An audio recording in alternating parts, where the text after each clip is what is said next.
ஸ்ரீ அவந்தி திருத்தல மாஹாத்மியம் 59ஆம் அத்தியாயம். கயை தீர்த்தத்தின் மகத்துவம். சனத்குமாரர் கூறினார்.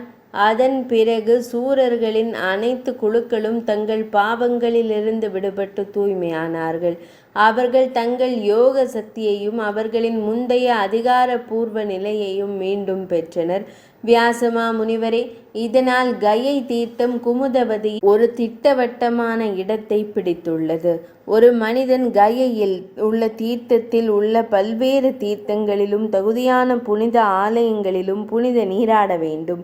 அவர் அந்தந்த தீர்த்தங்களின் பலனை அடைவார். இதேபோல் கயா திருத்தலம் கயா சார்தத்தின் பலனை தருகிறது. பல நதிகளில் அது மிகச் சிறந்தது. அதேபோல் அது நன்மைகளை வழங்குவதும் கூட. அப்படியே ஆதிகயை, புத்த கயை, விஷ்ணுபதி என்று நினைவு கூறப்படுகிறது.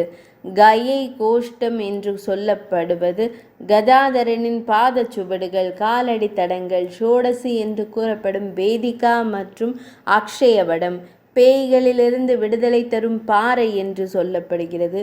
அச்சோதா நதியும் பித்ருக்களின் சிறந்த ஆசிரமமும் குறிப்பிடப்பட்டுள்ளது. அதேபோல் தேவர்கள், தானவர்கள், யக்ஷர்கள், கிண்ணறர்கள் மற்றும் ராட்சசர்கள் மற்றும் அனைத்து பன்னகர்களின் சிறந்த ஆசிரமங்களும் அங்கு இருக்கின்றன. இந்த எல்லா இடங்களிலும் நீராடல், தானம் போன்ற சடங்குகள், அத்துடன் சார்த்த சடங்குகள் முறையாக செய்யப்பட வேண்டும். செய்பவர் அந்தந்த தீர்த்தங்களின் பலனை பெறுவார். ஜனார்தனன் பித்ருக்களின் வடிவத்தில் கயையில் இருக்கிறார். புண்டரீகாட்சனை பகவான் ஸ்ரீ மகாவிஷ்ணுவை தியானிப்பதன் மூலம் ஒருவர் 3 கடன்களில் இருந்து விடுபடுகிறார். இவ்வாறு வியாசமா முனிவரே, கயை தீர்த்தம் முன்பு அவந்தியில் நிறுவப்பட்டது. பின்னர் அது கைகாடத்தில் மகதா அங்கு தோன்றியது. அங்கு அசுரன், அதாவது கயாசுரன் மிக அருகில் இருந்தான். அப்போதிலிருந்து சிறந்த பிராமணரே கயை அங்கு நிறுவப்பட்டது. கதாதரனின் உதைகளால் பெரிய அசுரன் வீழ்த்தப்பட்டான். ஜனார்தனரா அந்த பகுதிக்கு மகத்துவம் கொண்டு வரப்பட்டது. கயை திருத்தலம் 5 குரோஷங்களை அளவிடுகிறது. கயை ஒரு குரோஷத்தை அளவிடுகிறது. பித்ருக்களுக்கு அங்கே படைக்கப்படுவது நித்தியமாகும். கயை சார்த்தம் எப்போதும் எந்த நேரத்திலும் செய்யப்படும். ஆனால் வியாசமா முனிவரே, வருடம் முழுவதும் ஒரு நாள் மட்டும் நிச்சயமாக நிர்ணயிக்கப்படுகிறது. சூரியன் கன்னி ராசியில் ஹஸ்த நட்சத்திரத்துடன் இணைந்திருக்கும் போது அது மகாலயம் என்று அழைக்கப்படுகிறது. பித்ருக்களுக்கு படைக்கப்படுவது நித்தியமாகிறது. கயை சார்த்தம் எப்போதும் எந்த நேரத்திலும் செய்யப்படும். ஆனால் வியாசமா முனிவரே, வருடம் முழுவதும் ஒரு நாள் மட்டும் என்பது நன்கு நிறுவப்பட்டது. அன்வஷ்டக நாள்களில், அதாவது 2 பாதிகளில் பௌஷ, மாக மற்றும் பால்குணத்தின் 9ஆம் தேதி அவர்கள் தாய்மார்களின் சிறந்த சார்த்தத்தை செய்கிறார்கள். கல்ப கணக்கீட்டில் பித்ருக்களின் திருப்தி நித்தியமாகிறது. இவ்வாறு வியாசமா முனிவரே, இந்த நகரம் ஸ்நானம், தானம் முதலிய சடங்குகளுக்கு அழகாக இருக்கிறது. மீண்டும் நான் அற்புதமான மகத்துவத்தை விளக்குகிறேன். நான் கூறியதை கேளுங்கள். இது புனிதமானது மற்றும் பாவங்களை அளிக்கிறது. 7 முனிவர்களின் மனைவிகள், முனிவர்களின் கற்பு மனைவிகள் ஸ்வாகாவின் தவறுகளால் மாசுபட்டனர். அவர்கள் பாவகனால் நெருப்பு கடவுள் தீட்டுப்படுத்தப்பட்டனர். எனவே அவர்கள் முனிவர்களால் கைவிடப்பட்டனர். அவர்கள் காட்டிலிருந்து காட்டிற்கு அலைந்தனர். நீண்ட காலம் கடந்ததும் தெய்வீக தரிசனம் கொண்ட நாரத மாமுனிவர் தங்களுக்கு நன்மை பயக்கும் மற்றும் மகிழ்ச்சிகரமான ஒன்றை செய்ய விரும்பி அந்த காட்டிற்கு வந்தார். அவர் அவர்களால் வரவேற்கப்பட்டு கௌரவிக்கப்பட்டார்.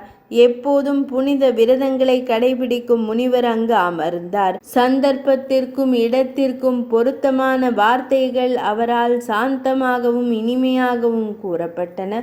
உங்களை போன்ற மரியாதைக்குரிய பெண்களை அவமானப்படுத்திய இயற்கைக்கு மாறான சம்பவம் என்ன நிகழ்ந்தது?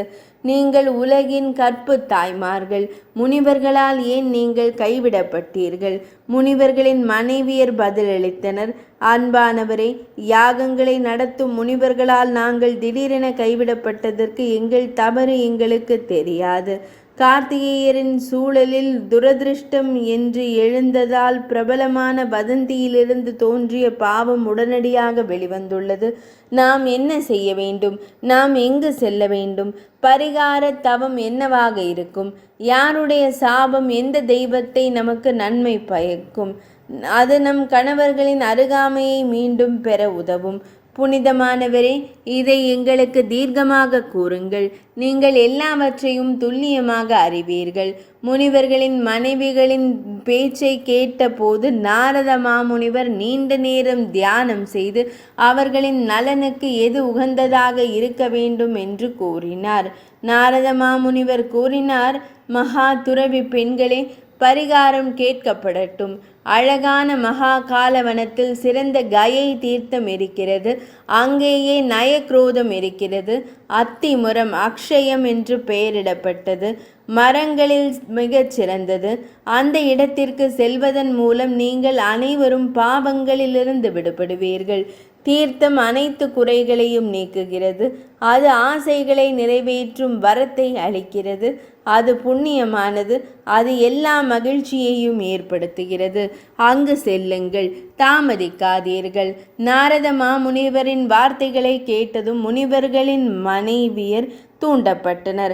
வியாசமா முனிவரே, தங்கள் சொந்த நலனை விரும்பி கயை என்ற தீர்த்தம் இருந்த மகா காலவனத்தில் உள்ள அந்த காட்டிற்கு, அதாவது அந்த பகுதிக்கு வந்தார்கள். அங்கு சென்று தூய்மையடைந்த அவர்கள் புனித நீராடல், தான தர்மம் போன்ற புனித செயல்களை செய்தனர். 5வது சந்திர நாளில் ரிஷி, அதாவது ரிஷி பஞ்சமி என்று அழைக்கப்படும் தினத்தில் பாரதத்தின் பிரகாசமான பாதையில் அந்த தகுதியான பெண்கள் ஒரு விரதத்தை, அதாவது ரிஷி பஞ்சமி விரதத்தை முறையாக கடைபிடித்தனர். அவர்கள் ஒரு இரவு, அதாவது பகல் உண்ணா நோன்பு இருந்தனர். அதனுடன் இரவில் விழித்திருந்தனர். வியாசமா முனிவரே, அவர்களால் விரதம் செய்யப்பட்டவுடன் அவர்கள் உடனடியாக அனைத்து பாவங்களிலிருந்தும் விடுபட்டனர். அவர்கள் நன்றாக பிரகாசித்தனர்.